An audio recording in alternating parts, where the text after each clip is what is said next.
Okay, so good morning. Today's daf is Daf Tzadik Aleph. We are near the top of Daf Tzadik Aleph in Masechet Chullin. Let me share my screen and we'll get started. Yesterday we saw that Rabbi Yehuda disagrees with our Mishnah. Our Mishnah noted that the prohibition of Gid Nasha applies to the sinew in both hind legs of a kosher animal. But Rabbi Yehuda says no, it applies only in one. Rabbi Yehuda also noted that it makes sense that it's the right one, meaning the right leg, back leg, that's where the Gid Nasha is that's prohibited. And the Gemara then wondered, what did he mean exactly? Did he mean that the Torah was logical in prohibiting the right leg of the right Gid Nasha, and that there's no uncertainty about the issue? Or did he mean that it would make sense if the Torah meant the right, because that would be logical, but Rabbi Yehuda was uncertain about it? So we tried once unsuccessfully to answer this question yesterday. Now, as we pick up on the seventh line of Tzadik Aleph, Amud Aleph, we try again. The Gemara says the second word, or the abbreviation on the seventh line, Tashma. Come here, Achal mizeh kazayas umizeh kazayas. If you were to eat an olive volume of this one and that one. And Rashi tells us, if we take a look at from the top of the narrow lines in Rashi, it's 3, 6, 9, 12, 15, 18, 21, 22, 23 lines, 22 or 23 lines down. Mizeh kazayas umizeh kazayas. Mishel yamin umishel smol. That if you take a right and a left kazayas of a Gid Hanasha. So that's the situation. And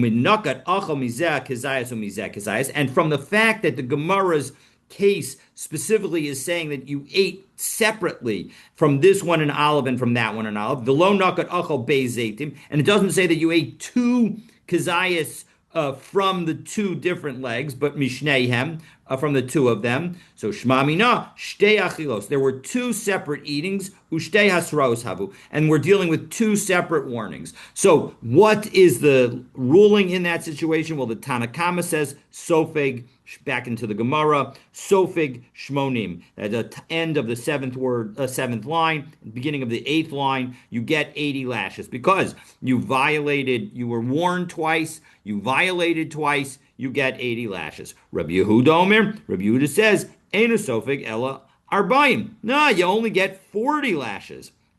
Now, Amra Bishlama Mifsha Pshita Shapir. Now, if you say that Rabbi Yehuda says that that he knew exactly which one was the Torah was prohibiting, well, that works great because he knew that it was referring to the right one. Here, you ate the right and you ate the left. The left, you get no punishment. The right, you get 40 lashes. So that makes total sense, right? That must be the situation. But Eli Amrat Sapuke Misabkale. But if you tell me that he was uncertain about which one it was, Havulai Hasra Suffolk. Well, now all of a sudden, the warning that was given to this person was an uncertain warning, because you cannot warn something. If there's a piece of meat and it might be chaylev and it might not be chaylev, there's no way to if you don't say that an uncertain warning is a valid warning, there's no way to get somebody lashes, even if they eat it intentionally, because it's an uncertain warning. And so to here, if he was not sure whether the right leg or the left leg was the actual Gid Hanasha, even though the person was warned separately about eating the right leg and then separately about eating the left leg, and he ate each of them individually, you would not be able to punish him. V'shaminan le Rabbi Yehuda de Amar Hasra Safek Lo Shma Hasra, and we know that Rabbi Yehuda says that an uncertain warning is not a good warning. Tanya, because listen to the following brisa where it shows that he holds that. Hika as zeh v'chazar v'hika zeh. If now Rashi tells us that, what are we talking about? It's a few lines down in the Rashi from where we ended. He called et zeh Suffolk ben tet lezeh v'Suffolk ben zayin lezeh. We're dealing with a woman who got married within 3 months of ending her first marriage, and so as a result, the baby that is now born 7 months after having married the second husband, and 9 months after leaving the first husband. So now this baby could be from either, because we have a general rule in the Gemara that 8-month-old fetuses do not survive, but a 9 month and a 7 month can survive. And so as a result, that's why in general the woman is supposed to wait 3 months between marriages. And so, but this woman did not. And so now she has a son, and it's not clear who the father is. Is the father the first one or the second one? So, and now the son that came out of that hits the first father and then hits the second father, or kilo latzeh because of a kilo latzeh, or he cursed the first one and then cursed the second one, or he shneim bevas, or he hit both of them at the same time, or shekilo shneim bevas, or he cursed both of them same at the same time. Chayav, he's going to be liable. Because obviously there's no, the Tanakh would say that in these situations, there's bottom line at the end of the day, no uncertainty. And so as a result, it's, or he could say even that there's even an uncertain warning is a valid warning. And so as a result, he's going to be liable because he did the wrong thing. Rabbi Yehuda Omer, bevas achas chayav. No, only if he does it at the exact same time. Then he's going to be liable. B'zeach or zeh patur. But if he does one after the other, he's going to be exempt. And he's going to be chayiv because only in that situation would it be a definite warning. And so as a result, we see from this brisa that Rabbi Yehuda says that if you have an indefinite warning, you're not going to get lashes. So, hi Tana. So how do we answer this? Right? So the point is again the reason that this is all a proof. This is a proof that Rabbi Yehuda says that it must be that he with 100% certainty Rabbi Yehuda knows that it's the right leg that is the Git Hanasha, because only that explains why if somebody ate from the right leg and the left leg, he would only get 40 lashes and we wouldn't get nothing. Because according to Rabbi Yehuda, if you hit one father and then the other father in at different times, you don't get anything. And so doesn't this show that Rabbi Yehuda must believe that it's certainly the right leg? No, not necessarily. Hi Tana, the Tana that says that Rabbi Yehuda gets 40 lashes for eating the right leg and then the right Gidanasha and the left leg's Gidanasha. Savar like Idach Tana de Rabbi Yehuda. He holds like another view, another Tana understands Rabbi Yehuda. Amar Hasra Savik Shmasra, because this other Tana says that Rabbi Yehuda would tell you that an uncertain warning is a good warning. And how do I know that? Titania, because we have a brisa that says so. Lo so siru mimenu ad boker. This is this is a quote from Shmot Perek Yud Bet Pasuk Yud, where it says that you're not allowed to leave over from the Korban Pesach until the next morning. And so, and if you do leave it over, then you need to, the pasuk continues. It's very important to know the end of the pasuk. That if you leave anything over to the morning, it needs to be burned. So, so the fact that there is now a requirement to burn the sacrifice if you leave it over, now we have a positive commandment following a negative commandment. So if you violate the negative commandment, now you have a positive commandment to do, and so that is called a lav shenitak la'aseh, that you have that a positive is following a negative commandment, and lomar she'ein lo ganav, and those kinds of commandments don't get lashes as a result. Divrei Rabbi Yehuda. That's what Rabbi Yehuda says. And so, as a result, what is this telling us? And Rashi explains that if we take a look at Ba'akasav, Kvar Parashti, this is right opposite the Torah or Hashalem on the right-hand side of the page, or the 1, 2, 3, fourth to last narrow line in the text of the Gemara. So right opposite that in Rashi. Ba'akasav Klu, Kvar Parashti, Ba'oto Ve'etbeno, in the chapter Oto Ve'etbeno, that was back in the 5th chapter. What did we say? To call motir hasra suffiki, that anytime you leave over some of a sacrifice, that is going to be a hasra suffik. Why? To keep mitrinan ve, because when you warn him, al toser that not to leave it over. Misav galan im over al hasra v'im lav. We're unsure whether he will or will not violate the prohibition, because even if he doesn't do so right now, he can still fulfill the obligation to Shema Kodem Alos HaShachar Yalach Lanu, because maybe before sunrise he before dawn he will eat it, and so as a result, that shows that we need to that it's uncertain whether or not any violation is happening at this moment.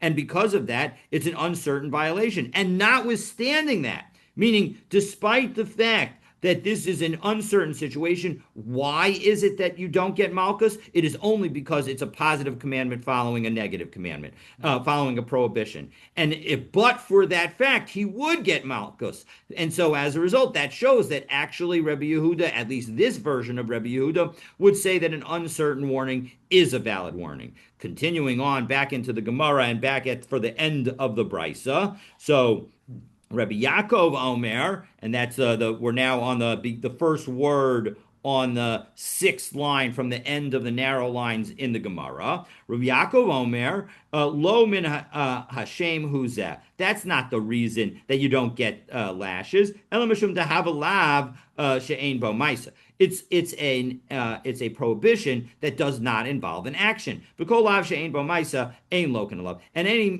prohibition that doesn't involve an action, you don't get lashes. But the bottom line is that we can now explain that other brisa that says that the Rabbi Yehuda says that a person gets 40 lashes for eating a right Gid Hanasha and a left Gid Hanasha. It can even follow the viewpoint that where Rebbe Yehuda is uncertain whether the Torah was prohibiting the right or the leg, because in this view of Rebbe Yehuda, he holds that uncertain warning is a valid warning, and therefore, even though it's unclear which one is the violation, we do know that it's got to be one of them, and so as a result, that is sufficient warning for this person to be subject to 40 lashes, and so that could be why he's subject to 40 lashes. And so now we're up to the third and final effort to prove whether or not Rebbe Yehuda believes that is certain about which leg it is that has the Gid Hanasha. Again, Rebbe Yehuda says that only one leg has the Gid Hanasha, not both, which is what our Mishnah said, and we're now trying to prove that he believes for certain that in fact it's the right one. So Tashma, we're now one, two, three, fourth to last narrow line on Tzadik Aleph Amud Aleph. Tashma, achal shnei gidim mishtei yerechot mishtei behemot. If you eat two Gid Hanashas from two thighs, from two animals, sofeg shmonim, you get 80 lashes. Rabbi Yehuda Omer, Rabbi Yehuda says, eno sofeg ela arbaim. No, you only get 40 lashes. Now, midika amar mishtei yerechos mishtei behemos, from the fact that this brisa says that it's two different thighs and two different animals, pshita dervayu leisura. It must be that we're talking about where both of them are from the right side of the animal, because otherwise, why bother to, as Rashi tells us, mishtei behemos, midinakat mishtei behemos, ki hechi denehavi tarvayu yamaniyot. It must be that the both of them are from the right leg, naka. To eat yamin usmol, because if in fact one was the right leg and one was the left leg, mali shtei behemos, mali achas. Who cares whether it's two animals or one animal? So the fact that it references two animals shows that they must both be prohibited. Ul Rabbi Yehuda Itzrich, and this brisa obviously was not necessary to be taught in connection with the Tanakhama's position, because of course, if you violate a mitzvah twice and you're warned twice, you're going to be subject to two sets of lashes. But for Rebbe Yehuda, we need it because Shema Mina Mishra Pshitale, and because what we're seeing is, notwithstanding that he ate from two different animals, that he's going to only get 40 lashes, but he's getting it for sure, because if in fact he was truly uncertain about which leg it was, and he didn't eat from the right leg and the left leg, so as a result, because he's not sure whether it's the right leg or the left leg, and he ate both from the right leg, he would not be able to get any lashes because it's definitely uncertain. Because unlike the previous case where he ate from the right and from the left, here he ate both from the right. And so as a result, this must show that Rabbi Yehuda says that in fact it is that he knows for sure that it's the right leg. And Shema Mina, in fact, this is a good proof. Now, if you're wondering, well, if in fact he knows that it's the right leg and he ate the right leg from animal one and he ate the right legs Gidanusha from animal two, well, then why isn't he liable for two violations? He violated the Torah twice. So that's the Gemara's next question. So we continue with the Pshita, top of the Y lines in the Gemara on Sadik Aleph Amud Aleph. The Pshita lay. 1 second, if it's certain, Amai Sofik Arbayim Visula, why is he only getting 40 lashes and not more? Lil Keshmonim, he should get 80 lashes for violating the Torah twice. So Hakab Amayaskin, and here's the case. Kagon de Bo Kazayas. It's where there was not a Kazayas in at least one of the two Gid Hanashas. And so as a result, because one of the Gid Hanashas did not have sufficient, and Rabbi Yehuda does not believe in the concept of birya with respect to the Gid Hanasha, that's why he's not going to say that it's liable. Titania, as we have a brisa, achlo ve'ein bo kazayas, if you eat a Gid Hanasha and there's no olives volume in it, chayav, the Tanakama says you're liable. And Rashi explains, why are you liable? Because achlo chayav, take a look at the Rashi ochlo. It's from the bottom of the narrow lines in Rashi. It's 6, 9, 12, 15 lines up. Last word on the line. Ochlo. Gid shalem. If you eat a complete gid anasha, chayiv, you're going to be liable. Ka'ochel nimala. It's as if you ate a full ant. Kol shehu, of any size. Shehu chayiv, that you're going to be liable for eating an ant. Don't eat ants. Mishum debiryahu, because it is a full creation. V'chashiv, and therefore it's significant and important. Isur, and therefore it is prohibited. So that is the position of the Tanakama. Whereas Rabbi Yehuda says, back into the Gemara, Rabbi Yehuda says, as we're on the third line of the Y lines of the Gemara, Rabbi Yehuda Omer, ad shiahebo kazayas. Until there's actually a kazayas in it, doesn't make a difference if it's a birya. It doesn't matter as long the question is whether there's a kazayas. And here there's no kazayas, and so that's why he's not liable. And so here the situation is either where depending on how you look at this Gemara, either they together have a kazayas, or at least one of them has a kazayas and the other one does not. And so as a result, what this machlokus is really about, when it says that one says, where the Tanakama says you get 80 lashes and Rabbi Yehuda says that you get 40 lashes, is based on the concept of birya. The Tanakama says it's a birya, therefore it's important, and therefore, even if it has less than an olive's volume, you're going to get lashes for each. And Rabbi Yehuda says, no, only if you have an olive's volume are you going to get lashes. Okay, the taimamai. What is Rabbi Yehuda's reasoning? So we said that Rabbi Yehuda, in his explanation, right? So let's take a look at Rashi, taimamai. It's the next Rashi. Taimamai pshita leila Rabbi Yehuda deshal yamin. How was it that Rabbi Yehuda knew that it had to be the right leg? Meaning, what was the basis for his conclusion? So Rava explains, and so we're going to have a bunch of different answers, 4 different answers. So answer number 1, Amar kra hayarech. The yarech, the thigh. This is a pasuk in Bereshis Perek Lamed Bet pasuk Lamed Gimel, where it says that that's why the Jewish people cannot have the thigh of an animal. So it says Al Kain lo yochlu b'nei Yisrael es gida nasher asher al kaf hayarech. That is why the Jewish people don't have a Gida Nasha until this day. So, back in the Gemara, right? So it's 1, 2, 3, 4th line down in the wide lines. It's got to be the one that is most distinguished, and that's going to always be the right side.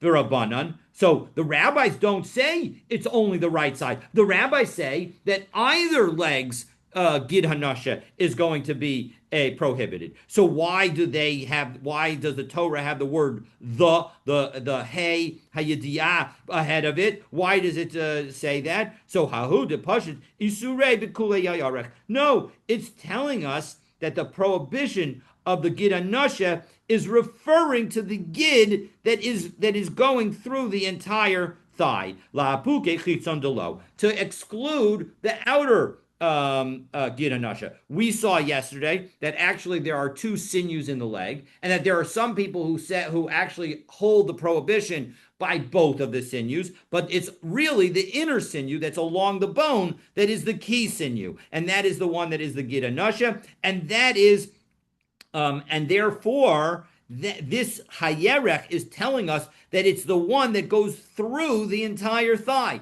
that is deep inside the thigh, and so that's the one that is prohibited, and so that is why it says the thigh. It's not has nothing to do with it being only on one side.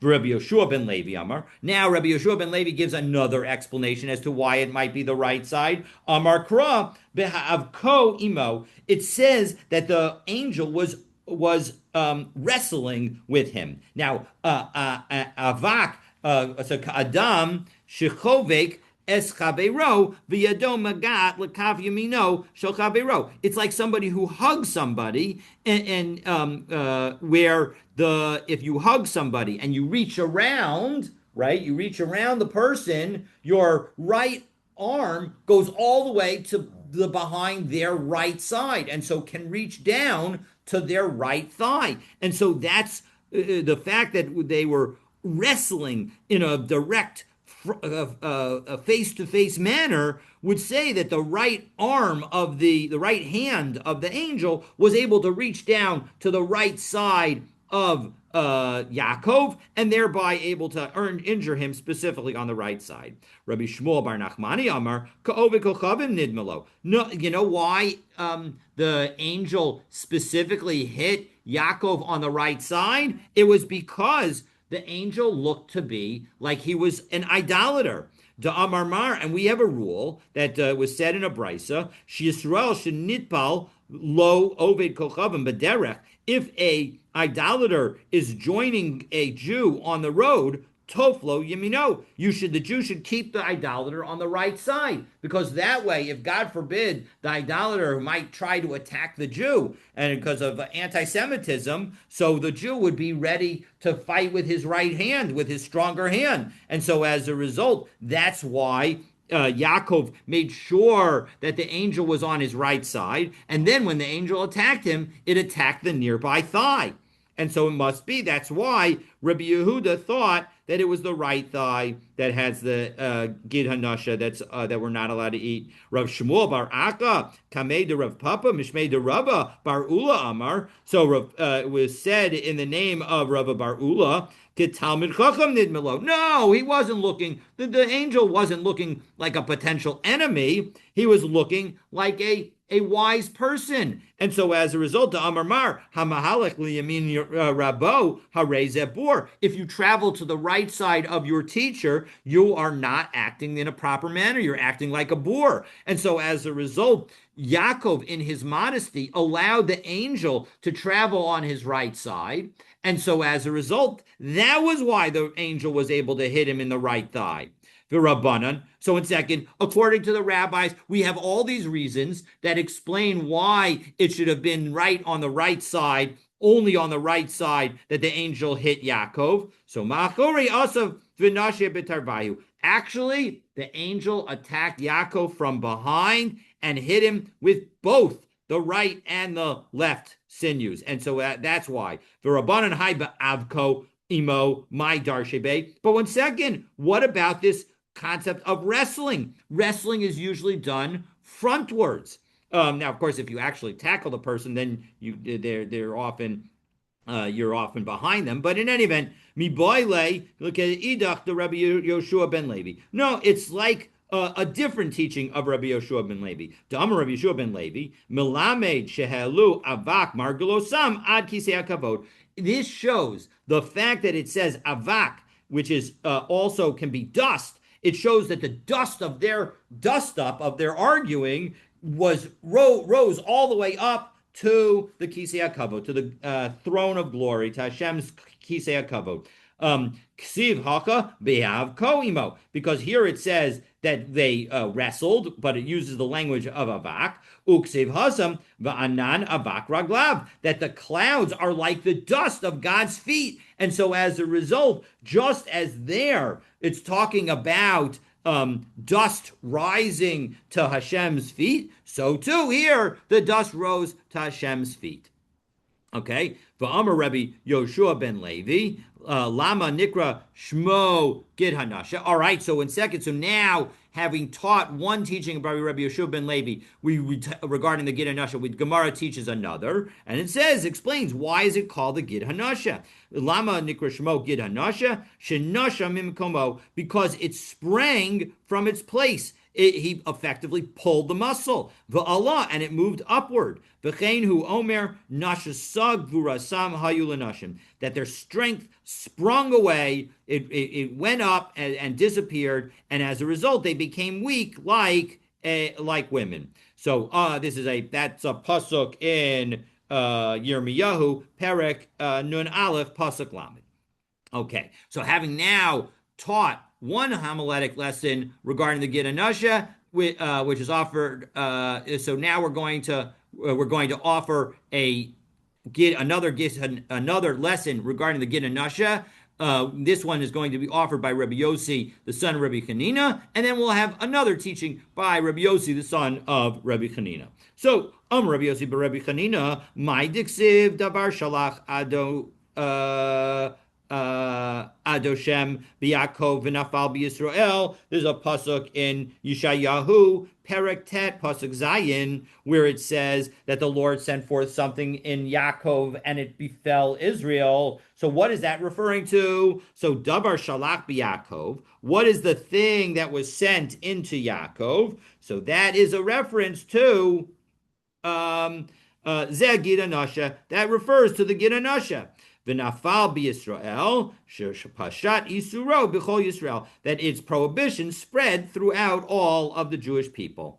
V'amar Rabbi Yossi Rabbi Chanina, as I said, and second now teaching from Rabbi Yossi, the son of Rabbi Chanina, my diksiv utvoach tevach v'hachein. We saw this pasuk. This is the pasuk that Yosef tells the people in his household to slaughter some meat and prepare it for his brothers. Of course, they don't know it's his brothers, that because they're going to eat with them. So tvoach tevach. Why does it say that the meat should be slaughtered? Paralahen beis hashchita. Show to these people the place of the shchita, and that way they'll know that it was a kosher shchita. V'hachein, and you should prepare it. Tol Gid Hanasha b'fneihem. Take out the Gid Hanasha in front of them.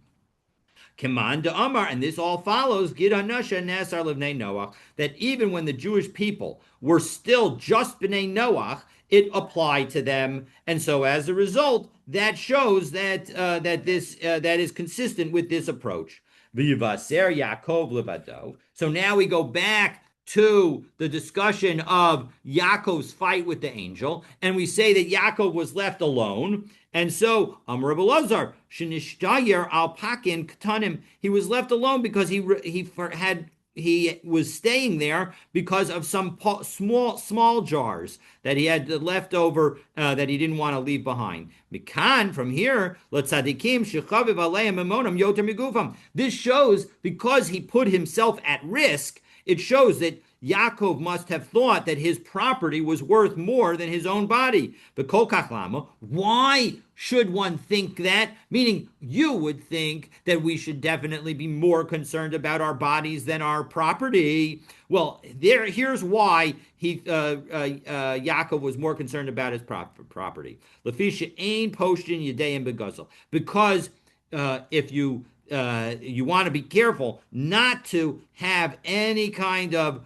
risk of your hand of touching things that are stolen. And so as a result, that's why you have to be careful about every penny. And so this is an indication that you need to be, you have to be careful with your money. V'yavek ish imo ad alos hashachar, and now the pasuk continues that they wrestled until dawn. Amar Rabbi Yitzchak, Mikan l'talmud chacham shelo yetze yichidi b'layla. Here's how you know that a Talmud chacham should not go outside alone at night.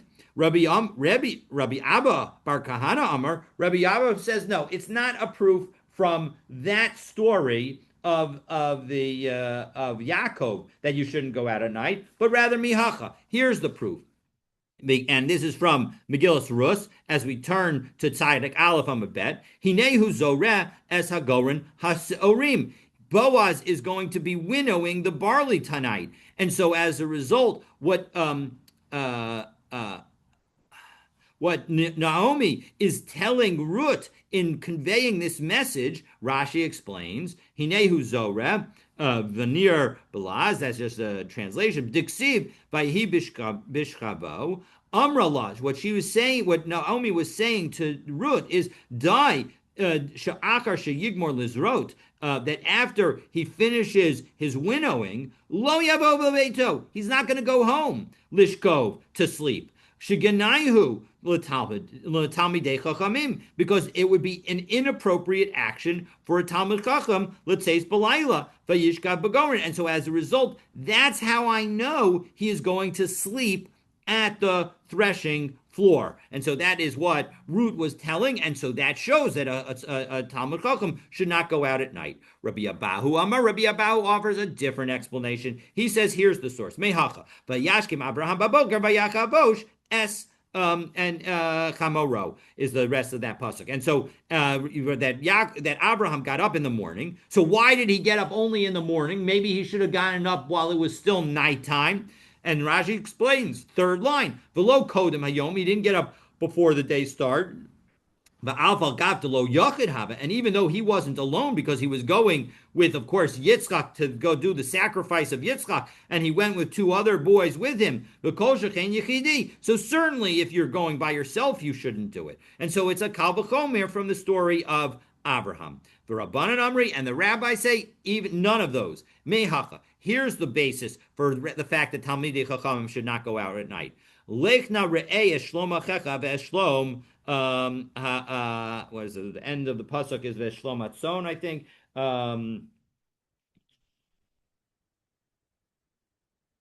This pasuk is Bereshis Perek Lamed Zayin pasuk Yudalid, and it says.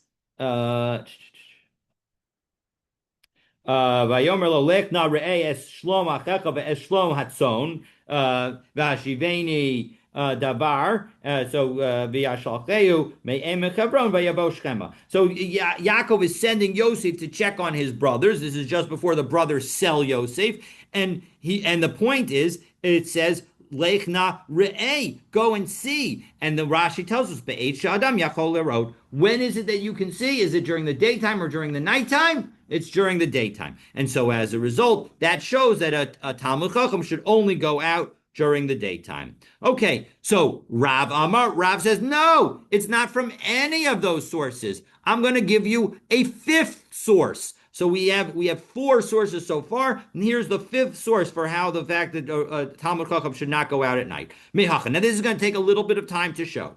V'yizrach lo hashemesh, that when Yaakov was leaving his father's house, it says that the sun rose for him as he passed Penuel. This is Perek Lamed Bet, Pasuk Lamed Bet. Rabbi Akiva says, Sha'alti, it's Rabbi Gamliel, that's Rabbi Yoshua Itliz Shel Imaum, that Rabbi Akiva says that he asked Rabbi Gamliel and Rabbi Yoshua in the meat market of Imaum, Shahochu likach behemam b'mishteh b'no shel Rabbi Gamliel, because they were getting some meat for the feast of Rabbi Gamliel, for Rabbi Gamliel's son's wedding feast. Ksiv v'yizrach lo hashemesh. Well, it says that the sun arose for him. V'chi shemesh lo levad sarcha. Does the sun specifically rise just for Yaakov? It rises for everybody. So Rabbi Yitzchak explained, what's the basis? Shemesh haba ba'avuro. No, the point is that the sun had set prematurely because of him. So zarcho ba'avuro. So it also rose prematurely before because of him. Tiksiv, Vayetze Yaakov mi Be'er Shava, Vayelech Harana. He went out, Yaakov went out from Be'er Shava, and he went to Haran. And that is by Shmot, I'm sorry, Bereshis Parakaf Chet Pasuk Yud. So that, I'm sorry, I said that the Pasuk of that the sun rose for him as he passed Penuel, that's on his way back. This is after the fight with the angel that it rose for him, and so as a result, that's on the way back from his time with Lot. But in any event, the point is that now on his way to Lot, on his way out of Beersheba, on his way to Haran, it says that Vayifga b'makom. What does it mean Vayifga b'makom, that he encountered the place? And yet it says that he went to Haran, implying that he had already gotten to Haran. So here's what happened. Kimata Haran Amar. When Yaakov got to the city of Haran, he said, Hefshar avarti el makom sheispalulu avosai. 1 second, I most definitely must have passed the place where my fathers prayed, meaning my father and grandfather. Vanilo hispalalti, and I didn't go pray there. So kad yohev daite limadar. So he quickly went back to Beit El. Kafza la ara, and the ground shrunk to make his trip more quick. Miyad vayivga b'makom, and that's why it says that he immediately encountered the place. Kad sali boy lemedar, and now he finished davening, and so now he wanted to go back to Haran. So Amar Kadosh Baruch Hu, Hashem said, Tzadik zeh bala beis miloni v'yipater below lina. He's going to come to my home, to my lodging place, and I'm going to let him leave? Of course not. Miyad ba Hashemesh. That's why the sun set. And so, and why didn't Yaakov leave even though the sun had set? He didn't leave because the fact is that a Talmud Chacham should not go out at night. And so that's the proof. That's the fifth and final proof that one does not go out at night. Okay, so we've referenced Yaakov's stay in Beit El. So the Gemara raises a contradiction within the story. One of the most famous Rashis that you have in connection, especially in this specific story. It says that Yaakov took from the stones, plural, of the place. And then it says that he took the stone that he placed by his head. So as a result, how could that be? So Rabbi Yitzchak, who explained the prior contradiction, notes here as well. Milamich niskabtsu kol ot hanavanim l'makom achad. He gathered all the stones in one place. V'kol achas v'achas omeres alaya ne'ach tzadik tzarosho. I want his head on me. So Tana, and we have a brisa about that. V'kulan nivla'u be'echad. They all became one stone. So the famous story of the fact that all the stones that he took became one stone, that Gemara is right here, and that is the source for Rashi. More about this story, having referenced one aspect, we're now going to discuss other aspects of the story. So the Torah says that he dreamt, and behold, a ladder was standing on the ground, and it continues that the top reached until heavens, and angels of Hashem were going up and down it. So Tana, Kama Rakbo Shalsulam. How wide was this a ladder? Maybe it's a very thin ladder, as you often see in art. No, it was actually a very wide ladder. Shmonas alafim parsos. It was 8,000 parsas wide. Sometimes, each parsa is 8,000 amos. So this is 8,000 squared, which is 64 million amos, or something like, basically the entire width of the United States, of the globe. So there's as wide as the entire globe. So Tiksiv, V'nei Malachei Elokim Olim V'yordimbo. What does the pasuk say? It says that the angels of God were going up and down. Olim, there were angels going up because it's a plural verb. Shnayim, so there must have been at least two angels. Your V'yordim, and there were angels going down. Again, Shnayim must have been at least two. V'chipagu b'hadadi Havulahu Arba. And then when they're meeting each other, right, two are going up and two are going down and two are going up. So now at where they meet, there's got to be width for four of them to cross each other. So if there are four across, then uksiv be b'malach. And what does it say with respect to how wide the body of a single angel is? Ugviaso Tarshish. The width of the body is like the sea of Tarshish. Ugumire, and we have a tradition that the Tarshish Trey Alfe Parse Havu. That Tarshish was 2,000 parsos wide. So again, something on the order of the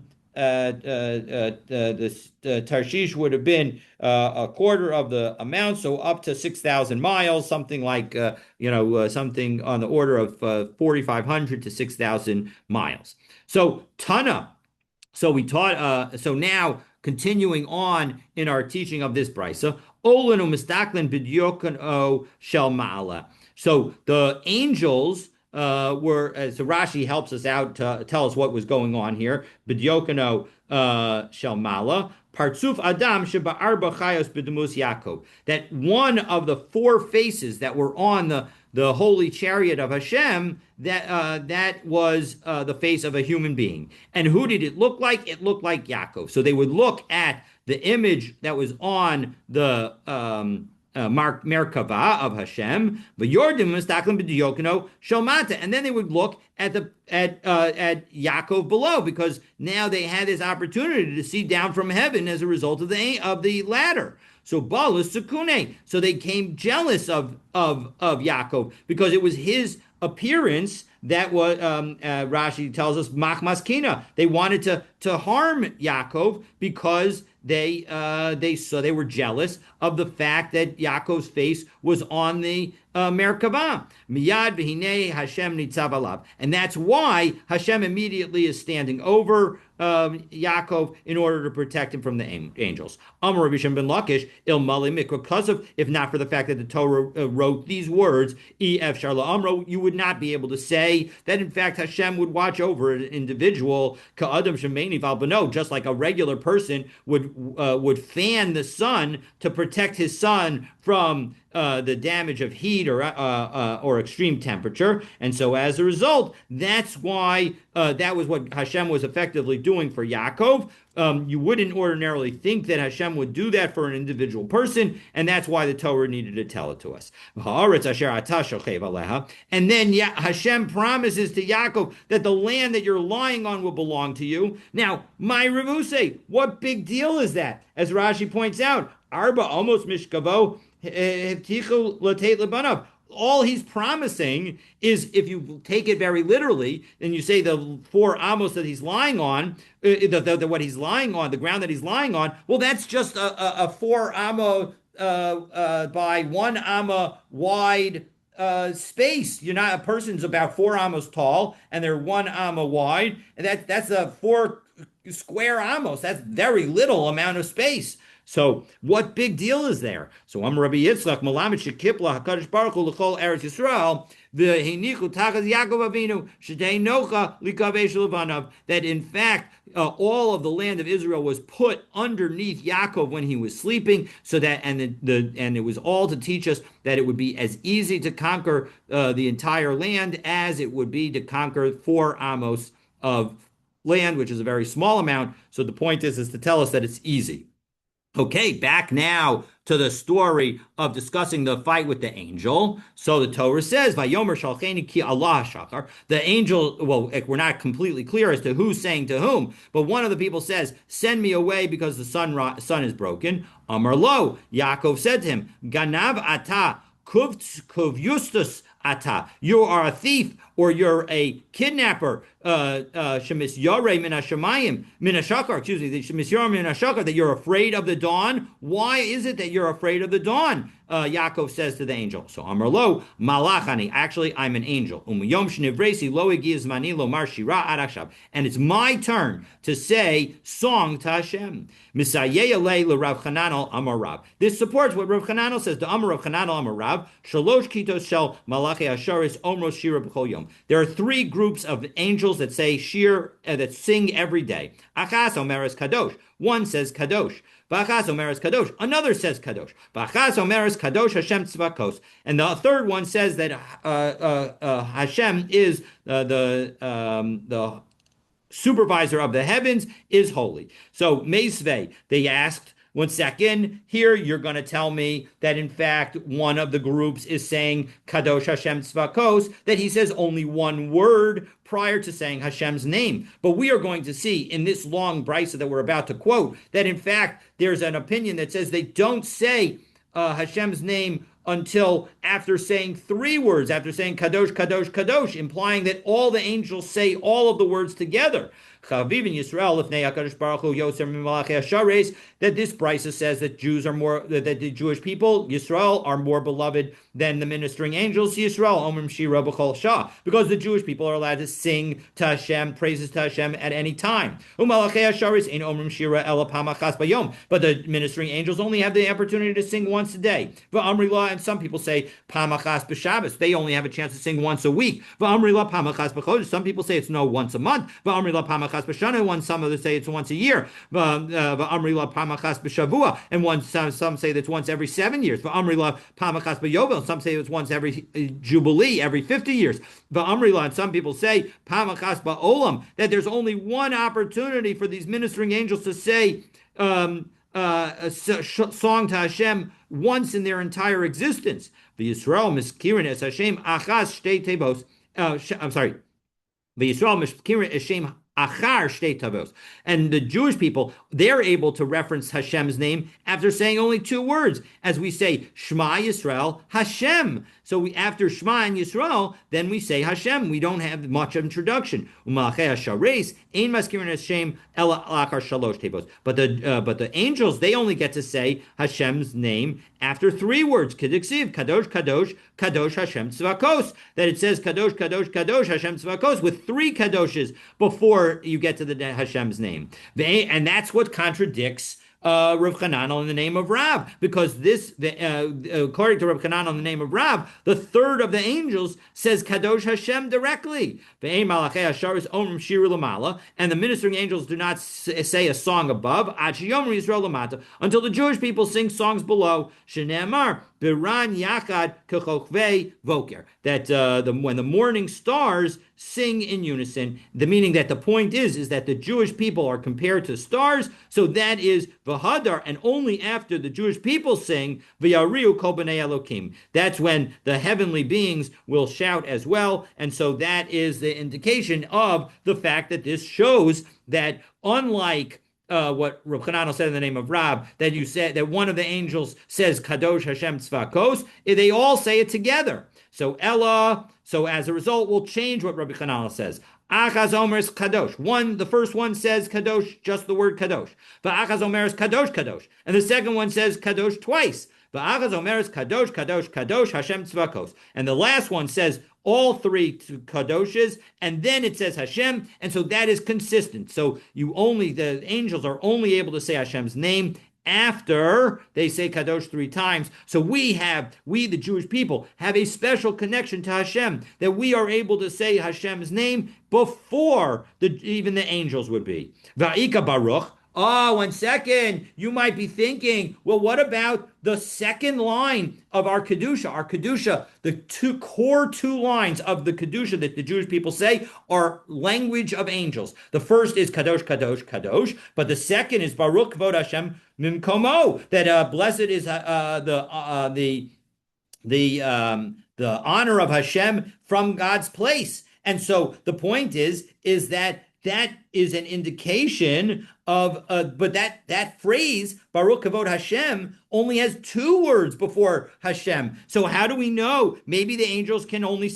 have to say two words before Hashem. So what about that? So as we turn to the top of Tzadik Bet Amud Aleph and we finish for the day, Baruch Ofanim Hu Da Amrila. No, it's the special angels of the Ofanim, as Rashi tells us. It's the last Rashi on Tzadik Aleph Amud Bet. Take a look. Va'ika Baruch. Dahuzkar Achar Beis Tevot. Right? What about Baruch? Because we reference Hashem's name after two words. Kediksiv Baruch Kavod Hashem. So Umishani, and we answer Baruch HaOfanimhu. The Baruch is said by the Ofanim, a different kind of angels. The Amrile Shehem Mikisei HaKavod. They are the protectors of the throne of glory, of Hashem's throne, atzmo, directly. V'chi amrinan anan b'malachim. And when we said that the angels can't need to say 3 words before they can say Hashem, that was with regular angels, not the Ophanim angels.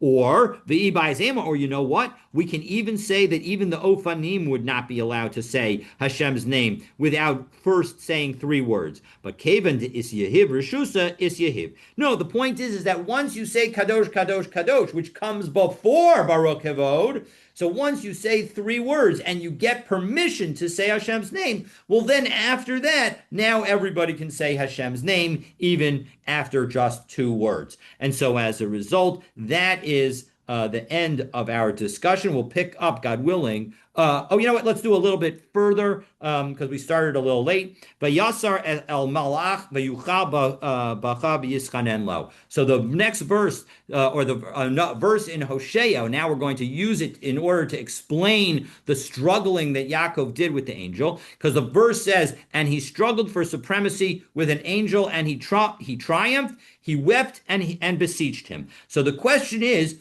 the second half of that sentence, it has an unclear pronoun. Who is the he? Is the he the angel? Did the angel triumph? And who wept? And who beseeched whom? So we're going to answer that. So Keshehu Amar, when the angel says to, when the pasuk says rather, Kisarita im Elokim, that it's clearly the angel saying to Yaakov that you have struggled with an angel. Heavy Omer, Yaakov Naasesar Lamalach. It's clear that it was Yaakov who became the master of the angel. So that is when it says Vayuchal, that he triumphed, it's referring to Yaakov. So Bacha v'yischanen lo. How about the phrase of that he cried and he beseeched him? En yodea mi v'chalami. Who is it?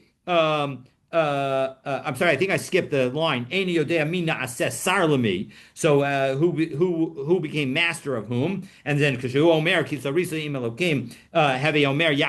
Sar Malach. So that's how we know that it was Yaakov who won the fight. And then when he says he wept and beseeched him, who cried to whom? It was the angel asking for permission to send me away because it had become dawn. It must be that the angel wept and was asking for Yaakov. And now we said, Kisarisa im Elokim v'im anashim. Now it says that you fought with when the pasuk says in Bereshis that you fought with angels and with man. Amar Rabba says, you know what? This is actually a hint to something. Remez Ramaz lo sha'atidim shnei sarim letzeit mimenu. There would eventually be 2 different angels' family, 2 different princes that would come from Yaakov. Rosh Gola Shebevavel, the head of the Rosh Galusa, the head of the Reish Galusa, the head of the exile in Bavel, V'nasisha Eretz Yisrael, and the prince that would be in Eretz Yisrael. And that you get, the prince that would be in Eretz Yisrael is referred to as Elohim, because it's not referring to God, but rather to judges. And the judges and the rabbis and the Nasi in Israel, they had smicha and had the ability to engage in judging. And whereas the ones that were in Chutz La'aretz, that is the Ish, they are the significant people, and all of this, Mikan Ramaz Lo Galud. So this is all a hint to the existence that there was going to be an exile. And so we will pick up now, having just quoted how a verse hints to princes descended from Yaakov, the Gemara quotes another verse that will also hint to that. But for that discussion of that allusion, you'll need to stay tuned for tomorrow's daf. Wishing everyone a wonderful day and looking forward to continuing our learning tomorrow.